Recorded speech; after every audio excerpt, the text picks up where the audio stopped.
back to another video of Art of the Outdoors. Today I'm going to be showing you how to replace the ignition coils on a vintage outboard motor. Now this motor is a 1956 Johnson 7.5 horse and it's a 2-cylinder. I already replaced one of the coils by myself and I thought I'd show you guys how to replace the second one. As you can see, these old coils are just blown up and destroyed and I was only getting spark on one cylinder. And I cleaned my points and everything's all good. To remove one of these ignition coils, you will need to take out 4 different screws. You'll have to take out this screw here that hooks the wires up to the points. You have to remove this screw, and this screw. So I'll go ahead and do that now. Once you get this screw that holds the wires to the points, you can pull the wires off for now. And then go ahead and screw the screw back in just a little bit so you don't lose it. Now I will be removing the 3 screws that hold the coil to the mag plate.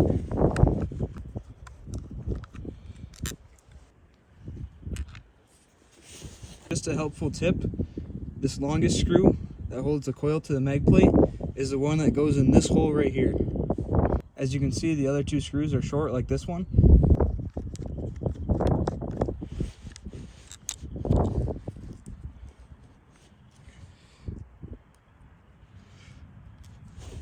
Lifted up the old coil, there is the spark plug wire that's holding it down here that you'll have to be very careful, and I'll be reusing these original spark plug wires because they're both still really good. What I like to do is go over on the other side of the boat motor where the spark plug wires go into the mag plate and loosen those up. So I'm on the other side of the boat motor here where the spark plugs come in, and you can see I bent this piece down a little bit so you can play with the wires, and when you're done with it you can just bend it back up. What I recommend doing is putting the motor in the start position so that we have the most slack in your wire. Now I'm back on the other side of the motor. As you can see, I'm loosening this screw right here. And there's a little clip that holds the spark plug wire that you can kind of just push down a little bit, and that should give the wire some slack. All you have to do to remove the coil from the spark plug wire is just give it a nice tug. And you can see there's just a little rod in there that holds the wire, and then there will come out a boot, and then there's your wire. Now you can see all this old debris from the old coil that I had. You want to go out and clean all that out.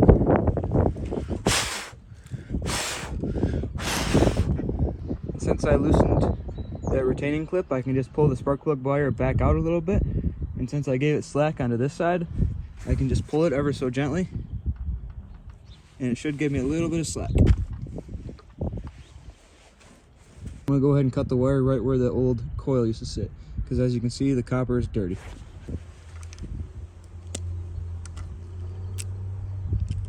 As you can see, I got some clean copper wire in there.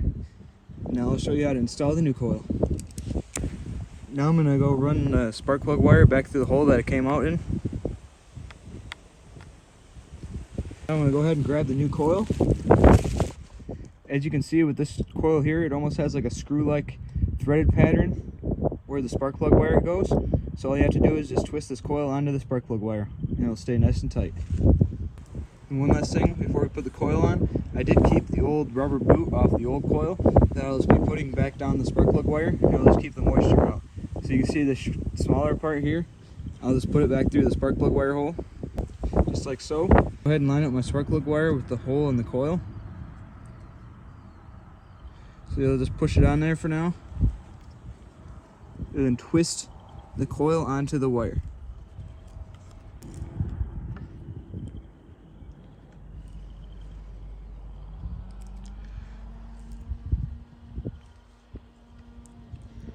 And right there is tight.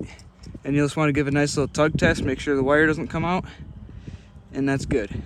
Now I'm going to go put this little rubber boot back on, and then just slide it up like that.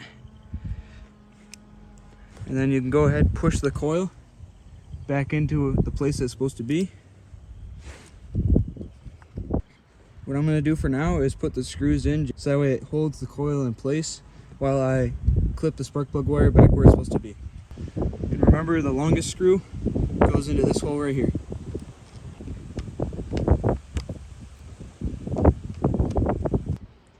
When placing your coil, you want to take this black wire and place it right here There's only one screw hole. So put the screw through the wire loop and then tighten it, and then we'll adjust it later.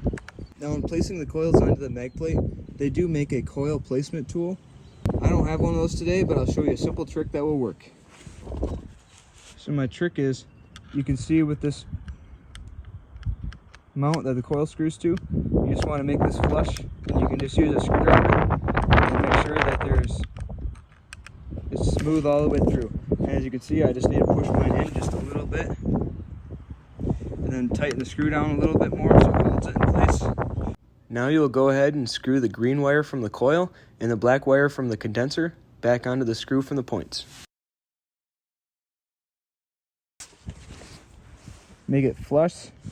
The ignition coil properly mounted. And now I'm going to go back and tuck in the spark plug wire and tighten the screws that hold that.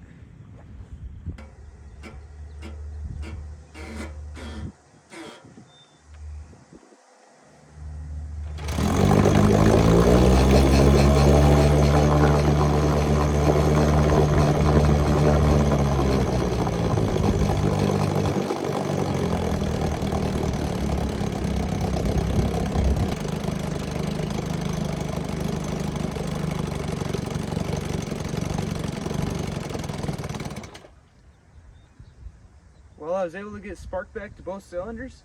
This thing runs a lot better than what it did. I'm very glad that I ended up replacing those coils. All they were $26 off Amazon, and it came within 2 days. I hope you guys learned something, and thanks for watching. Please like and subscribe.